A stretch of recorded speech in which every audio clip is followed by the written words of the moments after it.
Hi. Yeah. Okay. Hi. I'm Myles Long from Cult of the Dead Cow, and with me are my esteemed colleagues, Mr. RaDMan and Mr. Flack. And we're here to talk about self-publishing. But first, our pal Adam, Java Man, has a few announcements he'd like to make.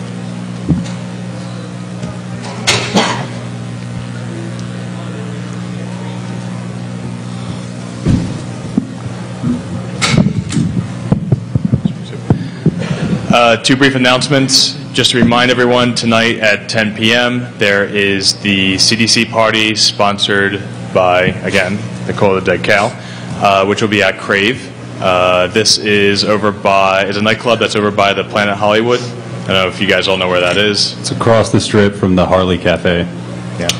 It's a great place. Yeah, everyone had a great time last year. It's free entrance with your badge. $2 drinks, 10 to midnight. And we have, I think, 3 excellent DJs. It's going to be a goth industrial night. It's, again, always a great time. And also tomorrow night, we will be having the TCP/IP drinking game starting at 9 o'clock.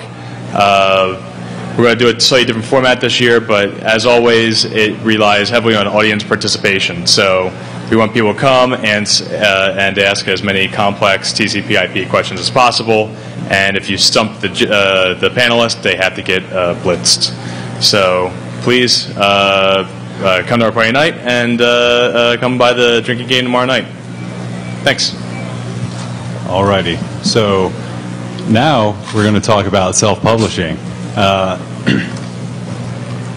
First, going to give a little background, talk about content, investment that it'll take, actually doing the publishing, marketing, return on your investment, how you can accept payments, how you can get reviews, and then we're going to tell you what it all means and answer questions. So that's me. As I mentioned, I am a member of the Cult of the Dead Cow. I am the webmaster for the CDC website, the administrator for the CDC forum. So if you're waiting on your account to be activated, I'm the one you should bug.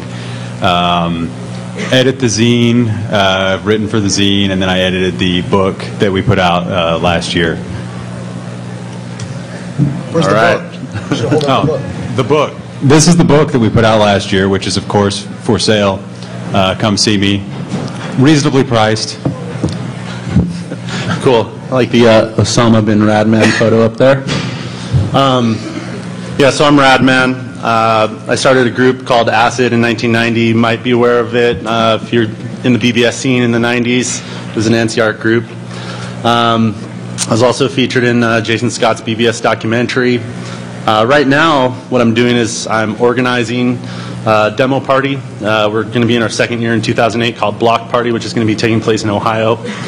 And I've also done I've been involved in a lot of scene publishing and importing for European demo scene publishers.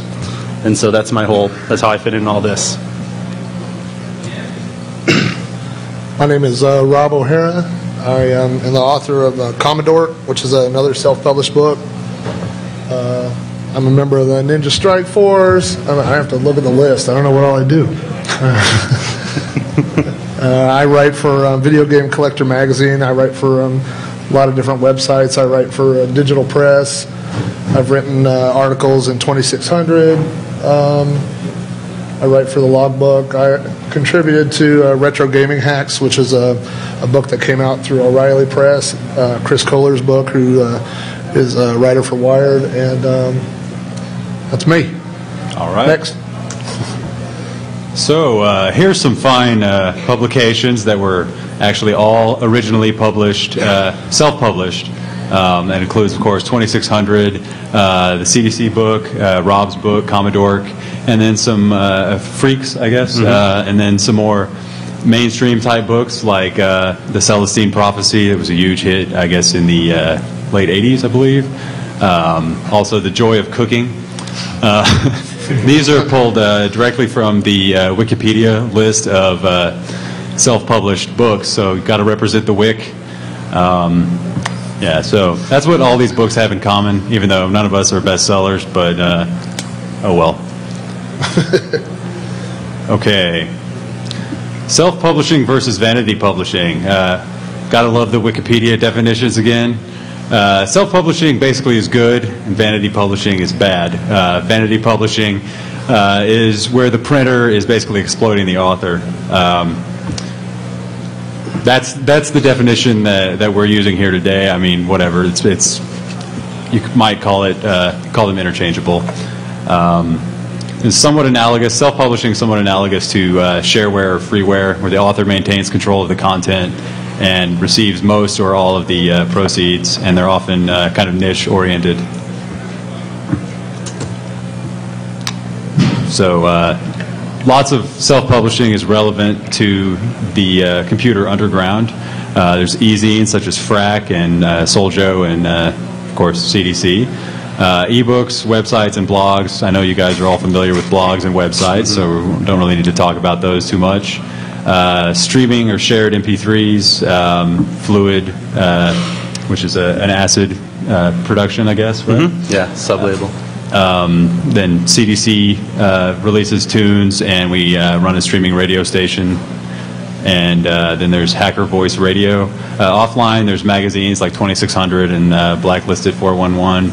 And then the CCC zine that I can't pronounce the title of.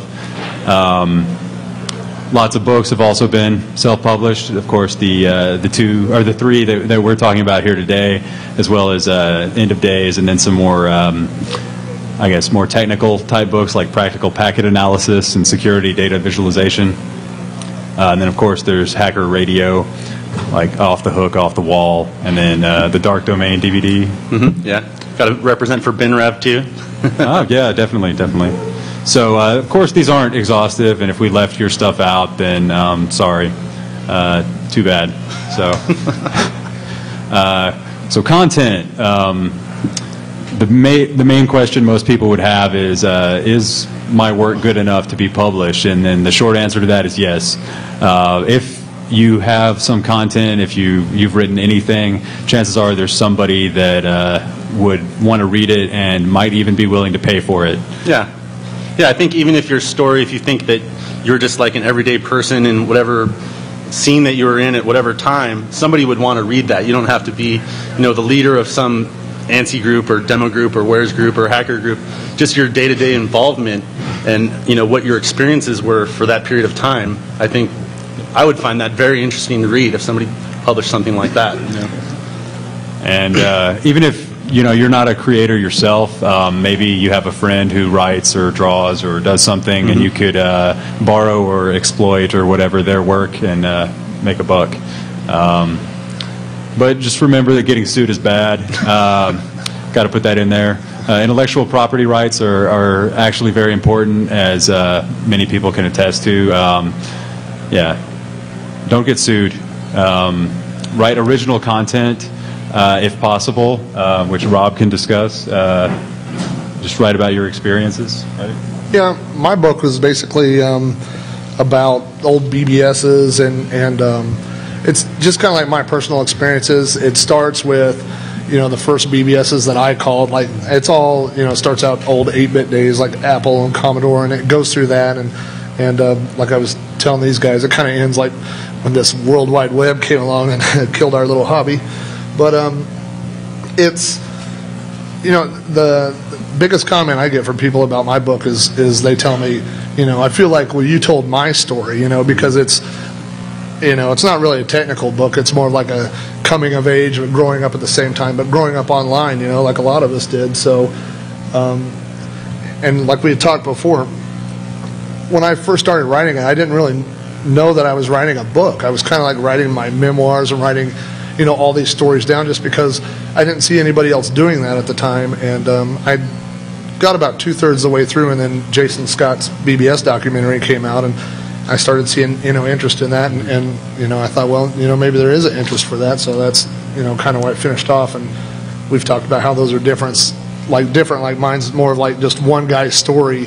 It's not like the whole history of BBSs, I didn't interview a lot of people. It's more just like my story as it goes through, but you know, a lot of people think, well, if you're going to self-publish a book, you have to do all this research and do all these things. And you do have to do a certain amount of fact-checking, because believe me, I have got emails from people in Argentina who will argue points, you know, like, you know, about specific facts. So you do have to do research, but it's pretty easy, you know, if you're just writing about what you know about. Yeah, and at the same time, right, you have the only book published of its kind out right now. So that's the only thing on record that people can now use as a reference.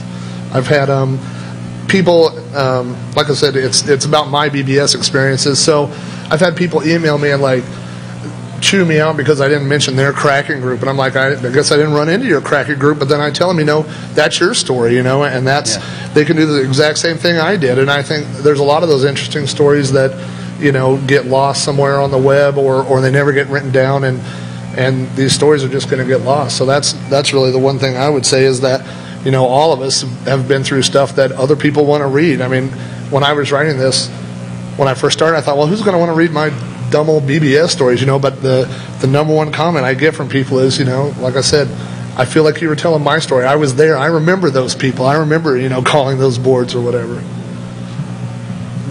Of course, you can also publish anything that's been previously published if you own the rights to it, or if you can get the rights. There's a lot of underground-related content that people most likely would let you use if you just asked. Or, you know, maybe you're affiliated with the e-zine that's been around since 1984, and you decide you want to publish a book like we did. Okay, maybe there aren't that many of those, but it's possible. Also, of course, then there's licenses that you can use to your advantage, like the Creative Commons and the free documentation license, which I guess also with publishing, it doesn't have to be a book. In RaDMan's case, they did the Dark Domain DVD. Yeah. So I ran an FTP site on ftpcdrom.com back when it was the largest FTP server in the entire world at one point. And we ran an ANSI archive, and we had people that uploaded ANSI art packs and ASCII art packs and different artworks. And we collected this for numerous years, even after cdrom.com got sold out and transferred to, you know, 3 different companies. And eventually it was becoming difficult to afford the bandwidth. So we put it out on a DVD for people to buy, and basically we put it out there so that people could just have it, you know, it's easily accessible on their, you know, DVD drive, and they don't have to worry about, you know, are we going to be able to fund the FTP server tomorrow? They have it, you know, at their fingertips at any time. So we put that out. There's a lot of other, there's another DVD out called Mind Candy, where they, a group called Hornet went out and FuseCon, and they obtained permission from different demo scene groups, and they put a bunch of PC scene and Amiga scene demos on DVD video to watch. So that's another example of scene publishing as well. You can also, as I said, you could obtain the distribution rights if you know somebody that has published something elsewhere. You just need to be careful to follow copyright law. Maybe you could talk about Freaks a little bit, which is published in Europe originally. Is that right? Yeah, it's actually written by a Hungarian, printed in Germany. So there's some really interesting. It's the book is in English, but it has some very interesting English in it. So I import that book and sell it on Amazon, as well as a site called freaksbook.com. And so when I started putting this out, I had this out on Amazon for a while. Their pricing scheme is kind of not very competitive with other ways that you can sell products, and we'll go over that in a bit. But I started receiving emails from people in Europe that were trying to sell stuff from the demo scene, and they're basically asking for my help to sell it in the United States. So now I'm importing a whole bunch of stuff, like some books, DVDs. Some of it's in the vending booth today. I brought some stuff, but yeah, there's a lot of stuff that I'm importing now from Europe. Okay, aside from content, you need an audience, which is actually much less important than the content, because if you have the content, you'll find the audience. So you shouldn't write to the audience. You should just write whatever you're going to write, and the audience will find you. Of course, you also need time. It does take time to put something together. And people will notice and nitpick if you don't take the necessary time and don't work on all your formatting correctly and things like that. It takes money. Online, obviously, cheaper than offline. I mean, if you're just running a blog or something, it's either free or very cheap. If you're going to buy a book, or publish a book rather, most likely need to buy an ISBN, which I say costs about $25, but they actually have to be purchased in blocks of 10 or more, so Right. it's at least $250. Yeah, some publishers will give you the ISBNs if you publish with them, or you can, if you're in the United States, the person responsible for assigning ISBNs is Bowker, but it differs from country to country. There's also people that resell ISBNs. You kind of have to be wary of that if you're buying an ISBN online, because there's no guarantee that they didn't just sell that ISBN to somebody else last week. So you need to make sure, if you're buying an ISBN from an ISBN reseller, you need to make sure that they're reputable. Your best bet, though, really is just buy the block of 10 from Bowker, because then you're secure. You don't have to worry about that when somebody rings something up at, on a price scanner, that it's going to show up your product and not somebody else's. You should mention that you don't necessarily have to have an ISBN number or a UPC code. It just depends on how you plan on selling your product. Right. Like if you're just going to sell it through your website, you don't have to do that.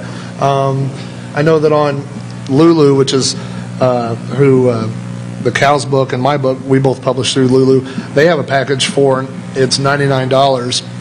You get a UPC and an ISBN number, and that worked out well for me because I'm not publishing a lot of books. It's just like a one-time deal. So it cost a little bit more, but it was from the same place I was publishing, so it was a lot easier. You also mentioned UPC. Apparently $89 is actually on the low end. That's probably through a less than through a reputable reseller. reseller. So you might want to be careful of that, I guess. Publishers as well can potentially offer you a UPC code if you plan on selling it through Amazon. A video is going to require UPC. If you're planning on selling a book on Amazon, you're going to need an ISBN, period, barcoded. And so same thing, you have to buyer beware if you're buying UPC. It's almost cost prohibitive, though, to try and get a UPC on your own if you just want it for one product. So you kind of have to go through a publisher or find somebody that's going to resell that. You can also, if you're doing a serial, get the ISSN, which is free. I believe it's ISSN.org. It's just standard, international standard serial number. Just kind of an identifier, and it is helpful if you want to have your magazine or your zine sold in a store. I don't think it's necessary, but it is helpful. Yeah. And then also you could get ISBN for a specific issue, but then there would have to be one for each issue, whereas the ISSN is for the serial itself. Various types of self-publishing. If you're doing a book, print on demand or a short press run, different costs involved there. Print on demand is like lulu.com. There's some other sites as well. Very little cost. You upload your manuscript and they print it whenever someone orders it. You have no inventory to manage. They do all the inventory, all the shipping. It could be free, feasibly, if you don't buy an ISBN and you don't buy a copy for yourself. So you could feasibly make money and never actually spend any money. But of course you're going to buy a copy for yourself because you want to show your mom or your dad or whatever. Like, here's the book I wrote, right? Also, short press run, that's probably a little more professional. The printing is going to be a little higher quality, the binding a little higher quality, but you have to buy between 500 and 1,000 copies initially. I agree. Okay, here's some sites that you can use if you want to self-publish. Both Commodore and the Book of Cow are published through Lulu, but we're not shilling for Lulu. It's just the one that we've used. They have pros and cons, just like all the other sites. Several other sites here. Author House, I haven't used, but it looks pretty promising. Though their site was a little difficult to find if there is an upfront cost or not. So that was a little disheartening there, I guess. Though they will give help with professional design and layout, copy editing, and promotion, and you only have to buy one copy. Book Surge is owned by Amazon. Are you familiar with that? No? No. They will do either print on demand or a short press run. It costs $100, I believe, to set it up. They offer publishing packages, and I couldn't figure out exactly what that meant. and total design freedom. Also, not quite sure what that means. But the royalty depends on the distribution channel. If you buy a bunch of copies, the royalty is pretty low. The royalty paid to them is pretty low. If you just want it sold through Amazon, then it's going to be pretty high using their standard pricing. You can buy as little as one, but I believe they recommend more than that because they, well, want your money. Cafe Press, print on demand, no upfront cost, no other services offered, and not very good quality. But you can set the royalty so you can make however much or however little you want in addition to the cost of the book. iUniverse is supported self-publishing. Costs at least $300 up to about $1,200, but they will help you with design, layout, and editing, and marketing as well. You get 20% of your printed copies, 50% if you sell online or like an ebook. Lulu, which Rob and I are both more familiar with. Print on demand, zero upfront cost. They'll help with editing. They'll help with graphics, translation, marketing, publicity, and you set your markup yourself. And you can buy as little as one copy at a time. Then just to kind of change it up, I included Snapfish on this list. They only publish photo books between $5 and $20 to set it up, and no additional services offered. You, as far as I know, you can't mark up the price. You're giving all your money to Snapfish, but they are pretty professional looking, basically photo albums, photo books. Yeah, again, this isn't comprehensive. This is just a few sites that we looked at, and don't blame us if you pick one of these and they screw you over or something like that. All right. Hey, do you want to talk about the process, like of dealing with Lulu? Like, sure. Basically, what these sites do is they take your user-created content and they turn it into a book. So, like, when I dealt with Lulu, they will let you upload a Microsoft doc if you want, or if you want more control over the layout, you can upload like a PDF. Or, I mean, they have several different formats that they accept, but basically the way these websites work is, I mean, you just go to a website and you've already created your content and you upload the content. They have a certain amount of checking where they make sure that it's compatible with their books, but like I did my cover in Photoshop and uploaded that. I uploaded the book. They have templates available. All these sites that we've checked out have templates available online. So, like when I wrote my book, I just wrote it, in Word, and then when I was ready, I downloaded their template, pasted into that, and when you're done, you can upload through their web interface, or you can FTP it up. But that's basically it's really, really easy. It's deceptively easy. People come up to me and they're like, "Man, how did you get a book?" I go, "Well, I just uploaded it and they printed it. It was kind of magic, really." So it's really easy to do, and that's one of the things that we really want to convey is that, if you've got that story, and like a lot of us, you have something that you wanted to get out there, this is a really good way to do it. Like Myles said earlier, if you write what you know about, we're not talking about writing things here that are going to be on the bestsellers list. I mean, they ought to be, but they're not. So, if you have a smaller market, this is a really good way to do it. All right, marketing. You're selling yourself as much as you're selling your product.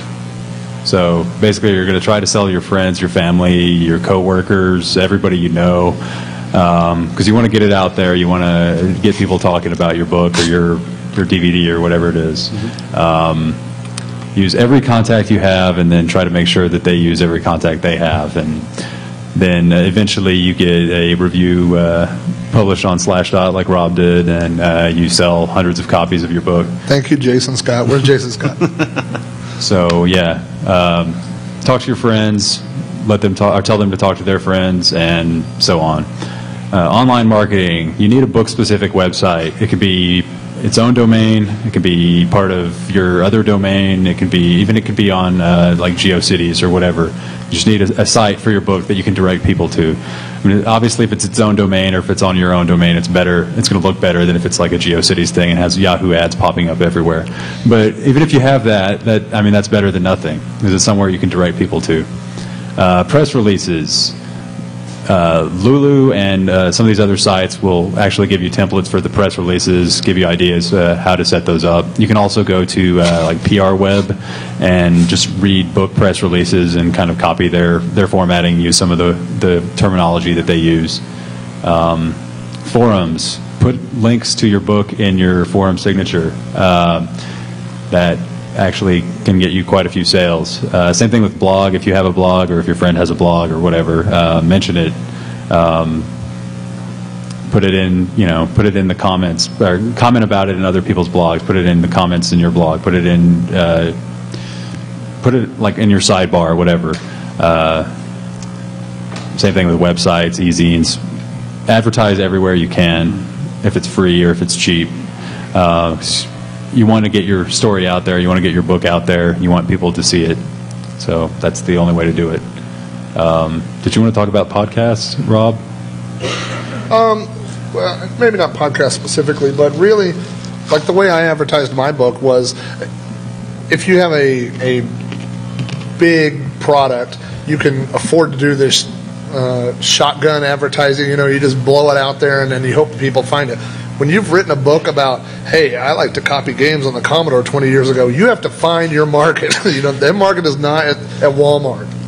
So what I did was, I'm on lots of retro computing forums. I'm on, I found, retro podcasts. I found people that would be interested in my book, and then I contacted those people. So I did a more specific marketing. I was at Convex, the Commodore Vegas Expo last weekend. Last fall I was at the Chicagoland Commodore Convention. So, I mean, I've sold quite a few books. I guess I've sold more than the average or whatever, but it's because I found those people. You know, if you're, and like I said, depending on, like what you've done, and even Myles, it's all about finding those people, because there are people out there, we all know, like with blogs and news sites, they're dying for information. So you just have to find the right people there and be willing to give a little bit of your time, and they'll really help you out. Yeah.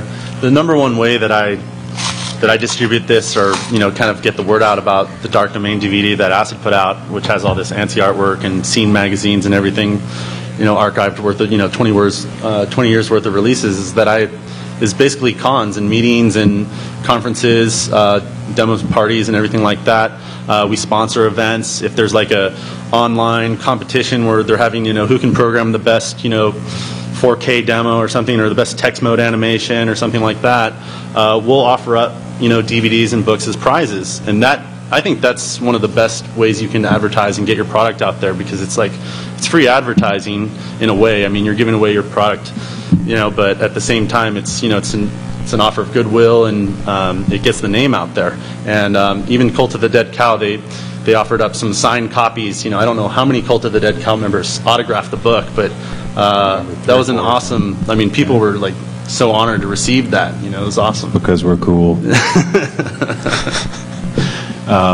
Yeah, he made a good point, though, that don't be afraid to give away free copies. That's going to help you get reviews, which is going to help you sell more copies. So you give a few away for free and you sell a lot more. Mm-hmm. It hurts at the beginning. I mean, because it's not like, you're in a band and you've got, 1,000 promo copies to hand out.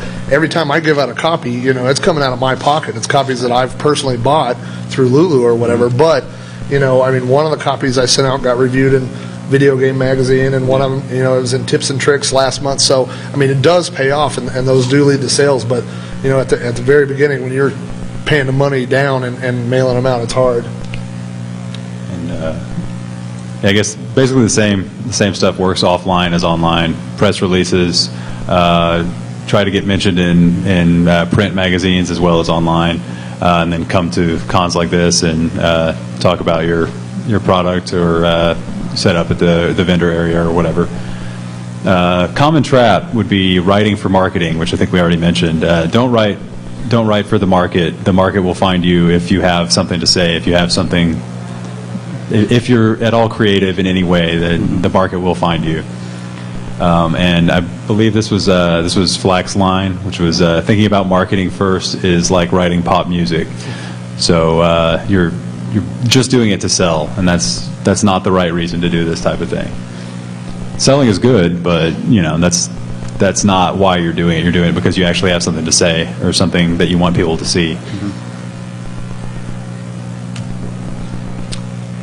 Okay, how many copies can you expect to sell if you publish a book? That really depends on whether you're writing to make money or just to get your ideas out there. If you're writing to make money, most likely by self-publishing, that's not the way to make money. You can make some, but it's not going to be, you're not going to be able to make a living on it, most likely. There are exceptions, of course, but it's pretty unlikely. You can sell at cost. So if you don't really care about the money, you just sell for whatever it costs the site to do the printing and the binding. Of course, you can mark it up for a profit. Printing is cheap, pretty cheap these days on some of these sites. So we actually make about 32% on the Book of Cow, and we sell it for $13.37. So we make like $4 per book. Which then goes back into buying more copies of it, which is how I have some here today. So actually, we haven't really made any money. It's just all gone back into the project. The way Lulu works, like I said, again, I should say we're not really shilling Lulu. It's just the ones that we both happen to use. But after you upload your book, they have a set printing fee, and then it's so much per page. I think for black and white it's 2 cents a page or 3 cents a page. That's right, yeah. And so then you get this total, and like I think the total on my book is like $6, somewhere around there on Lulu. And then after that, you just name your price, and then they have a split. It's a 20-80 split. They get 20% of anything over that set amount, and you get 80%. So there is a lot of room for markups. And do you have a slide later where you're talking about selling through Amazon? Yeah, or, yeah. Okay. I think that's coming up next. But the highest profit margin is buying the books yourself and selling them to people you know. Just like everything else, the more people that touch it, everybody starts getting a chunk of that money, and so we're going to talk about that later on. Also, sales depend on your audience. As I said, audience isn't that important, but I mean, it is important. If you're selling something that is very similar to something else that's already for sale, a book that someone else put out the last year or 6 months ago or whatever, you're less likely to have sales as if maybe you held that for another year or so. But differently, I guess, than traditional publishing, its print-on-demand works can be available forever, essentially, with no inventory, because it's just sitting in a database on Lulu's site or whatever publishing site's server, and it just there's no physical inventory, so it can be available 10 years from now, whereas a traditional publishing, it would be out of print by that time. Which that allows the audience to find the work. So maybe your book isn't selling right now, but it could sell 5 years from now if it's still available. Whereas if it is out of print in 5 years, no one's going to find it, even if there is a market at that time. Okay, the average self-published book sells approximately 200 copies in its lifetime, according to that site there. Commodore, in a little less than a year, has sold about 500 copies. So apparently BBS memoirs are big sellers. So as Flack was saying, there's a lot of other people that have their BBS story. So maybe somebody in the audience here or one of our viewers at home could write their story and mention those cracking groups that he didn't mention if it's something that affected them more.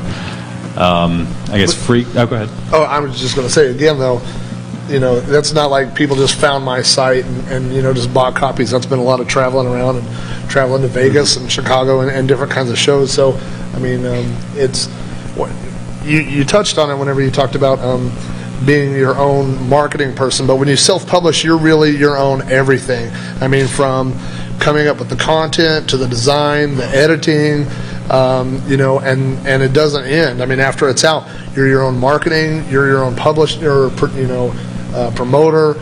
It's constantly working, so it's a lot of work to sell that many copies.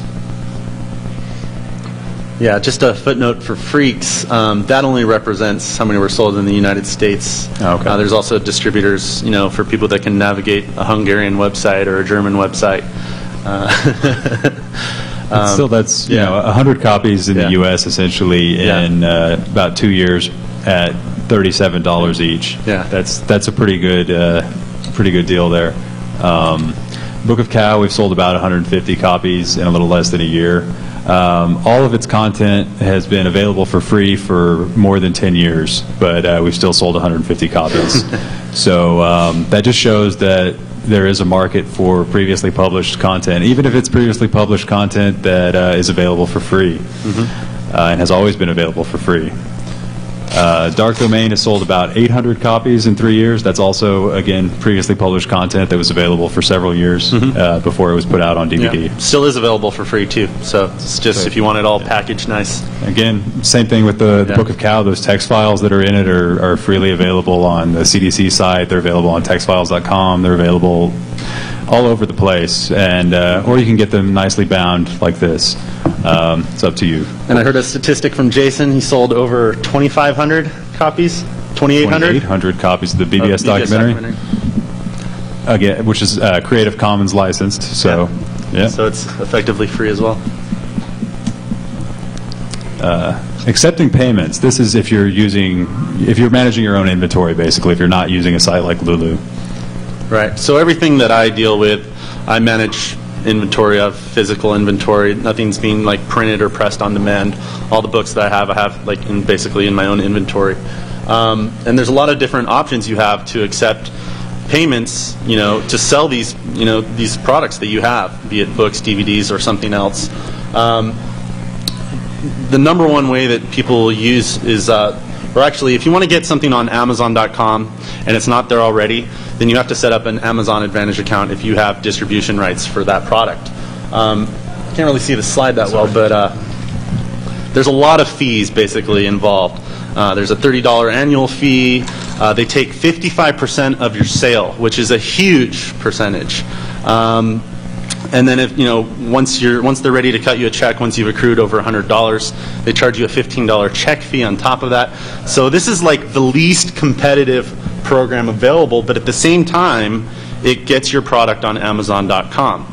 And that's the funny thing is, you know, we're selling this book, Freaks book, for like $30-some odd, and on Amazon it's marked up to almost $60, and we're still practically losing money on it.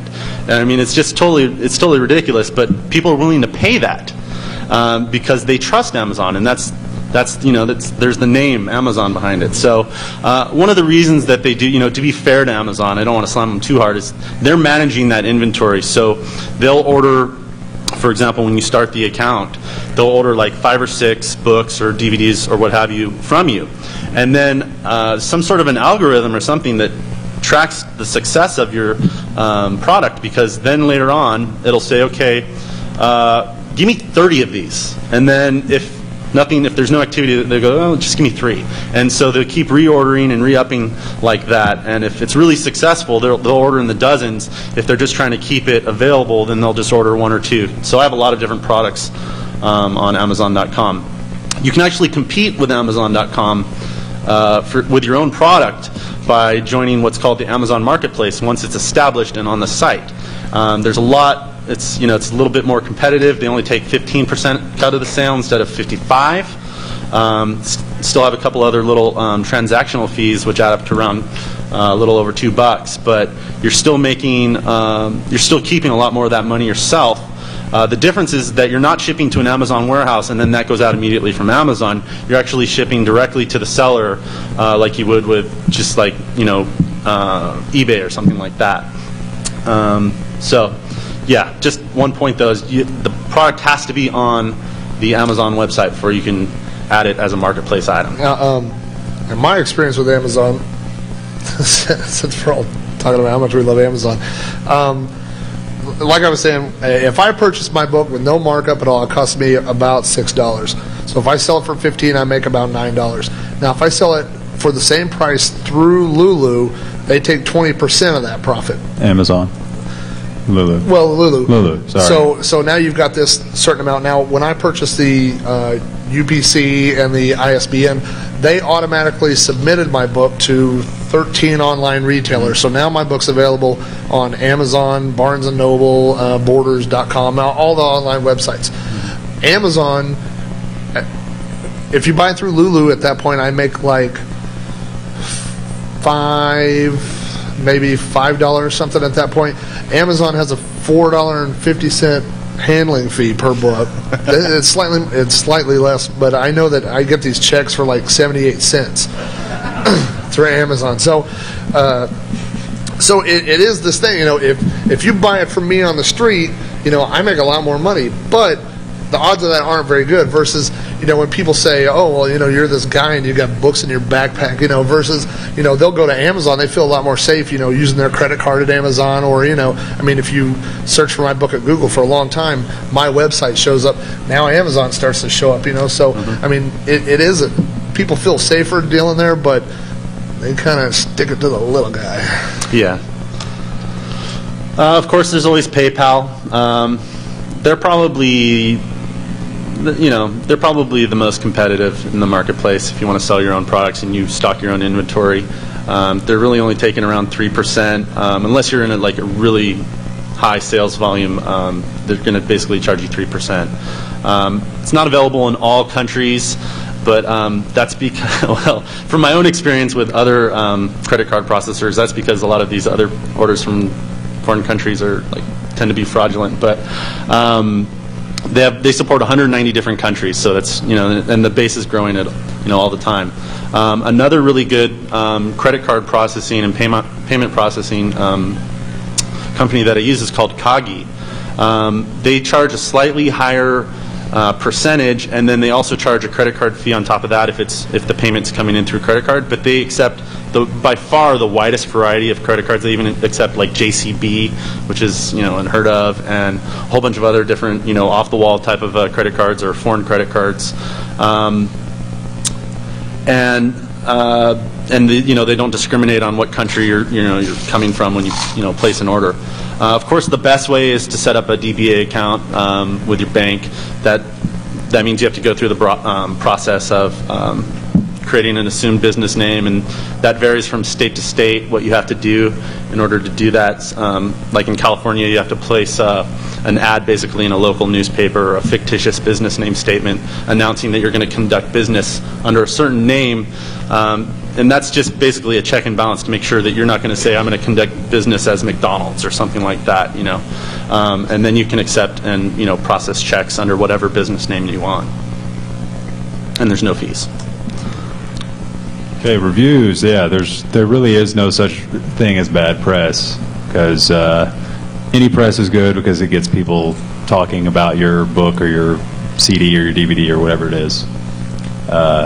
Good reviews come from people who are excited, so you got to be excited about it. I sound really excited right now, I'm sure. But you have to be really excited about it if you want people to give you good reviews. You have to say, yeah, this is great, this is awesome, this is the best book ever, I can't live without it, that sort of thing. Yeah, never stop promoting, because we're all still being reviewed a year after we publish, or a year or more after we publish. It just takes time for reviews to come in. Find target websites, as Flack was mentioning. You know, if you're writing about Commodore BBSs, you should find like retro gaming websites and Commodore websites and things like that. Give free copies away. Again, if you want reviews, you're going to have to give away copies. Contact websites, zines, newspapers, offer to give interviews. You'd be surprised, people will actually interview people who self-publish books, because they say, oh, I didn't know you could do that. They're just curious, so they'll actually interview you, and maybe it'll run in, you know, some Podunk Town newspaper, but it's a review and it's in print. Give electronic or PDF copies for reviews. That's another solution, or another alternative that would be cheap or free for you, cheaper than, you know, giving out a print copy. use people's positive feedback as a review. So put it on your book's website and say, so-and-so said this in a MySpace comment or in a blog post or whatever. You know, even if it's not a formal review, it's still, if they say, hey, this book was great, you should mention that. Again, talk it up to your friends and have them write about it and review it and whatnot.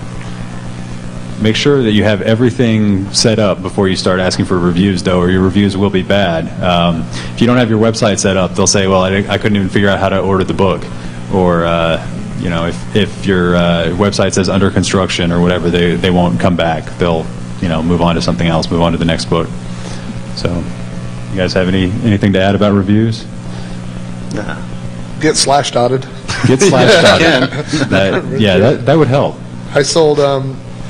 I started selling my book at a computer convention, and over a month I'd sold about 30 copies. And then after Jason's review of Commodore Crayon Slashdot, I sold 100 in like 24 hours. So I highly recommend it. Yeah. All right. So the conclusion is that everybody should do this because there's really no reason not to. Thanks to the internet, everyone can be a published author, so you can all put on your resume that, hey, I wrote a book, or hey, I wrote a zine, or I wrote an article in a magazine, or I published a DVD or a CD or whatever. And you should, you know, share the knowledge and share the wealth, because that's the whole hacking thing, right? It's all about information wanting to be free or cheap. So there you go. And that is that. We have a little time for questions, and then we will move to the Q&A room in a few more minutes when they cut us off. So, you, sir. I was wondering, how many of your products you directly from your website not necessarily you want somebody stopping by and saying, oh, that's Well, me specifically, this is the first event that we've been to with this book, and we've sold 150 copies. So we've sold just through the website. We did issue a press release, and I think we got picked up on Boing Boing with that, but we haven't done any face-to-face, anything, and we haven't really done much as far as reviews either. So it's just been from our website. Of course, we have a pretty high traffic website. I don't know. You guys speak to that? Pretty much the bulk of my sales have come, you know, from online. I run acid.org, which receives, you know, a good amount of traffic still. It's kind of amazing, actually, the amount of traffic it gets. You know, as far as marketing goes, really the main marketing that I've done is through conferences and things like that, and competitive computing events, and that's about it. And most of mine's been online. Like I said, finding people who write retro, you know, computer blogs or do podcasts, and actually I'm on my website where I'm talking about the book. There's so many key words, you know, because I mean, once you throw that stuff out there, it gets sucked up into Google, you know. So if people come along and they look for Commodore, BBS, things like that, you know, it eventually turns up. So I've had, you know, some people, but most of it has been, you know, through, like I said, finding those audiences and letting them know. Question for RaDMan. Hey. You mentioned earlier at the beginning of the presentation concerns about intellectual property. As you remember the audience are aware, I'm sure, about the old NCR, AR, consisted of reproduction of trademark material. Yeah. Comics and stuff like that. In redistributing documents, did we concern about all the legal side, or has that not really been Not really. A long time ago, and this is like 10 years ago, we actually made a point to like contact Image Comics, and we showed them the stuff, and they're like, it's cool. So no, not really concerned about it, and it's not like we're generating millions of dollars of revenue that I think. Okay, we have been requested to leave the stage because our time is up, but we are going to the Q&A room, so we will be in there for the next hour, I guess, or however long it takes to answer all of your questions. So please come by, and don't forget to go to the party at the Crave tonight, free with the DEFCON badge, $2 drinks, 10 to midnight.